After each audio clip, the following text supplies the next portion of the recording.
بسم الله الرحمن الرحيم. dhalinyarada Soomaaliyeed yaa rabaa inaan message u gudbiyo aad runtii ii farxad gelinaysa marka ka hadlayo arrimaha dhalinyarada dareenkaygana aan rabo inaan kula wadaago guud ahaan dhalinyarada Soomaaliyeed meel kasta ay joogaan. waxaan joognaa xilligii dhalinyarada Soomaaliyeed ay dalkan difaaci lahayd, aqoon ku difaaci lahayd, waxqabad ku difaaci lahayd, maskax ku difaaci lahayd, midnimo ku difaaci lahayd. marka meel waliba aad joogtaan waxaan idin leeyahay maanta waa waqtigeennii. dhalinyaranimaduna waa boqortooyadu laguma soo noqdo mar unbay waa laga gudbaa, yani boqortooyo waaye maanta.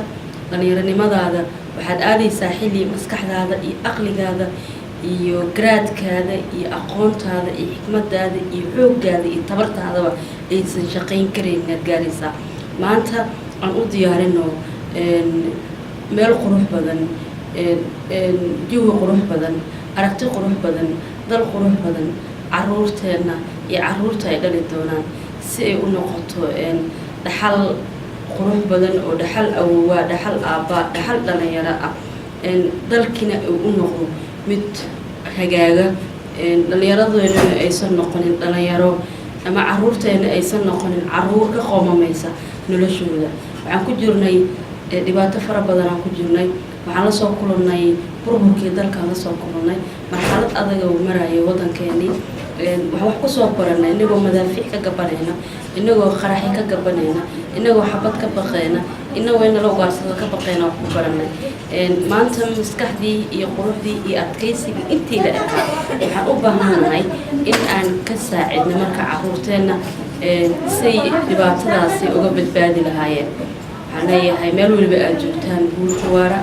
messagekaas dhalinyarada Soomaaliyeed guud ahaan meel kasta aad joogtaan waxaan rabaa inaan idin ogeysiiyo, idin faro, idinla wadaago aragtidaada iyo fakarkaada iyo aqligaada iyo aqoontaada wax ku badashid.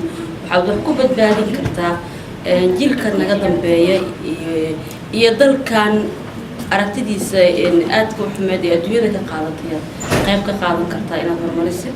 marka waxaan leeyahay meel waliba aad joogtaan nabad ku waara, usoo diyaar garooba in dalkan horumarkiisii iyo wanaagiisii iyo karaamadiisii aad dib usoo celisaan. waan idin salaamayaa. asalaamu calaykum waraxmatullaahi tacaala wabarakaatu.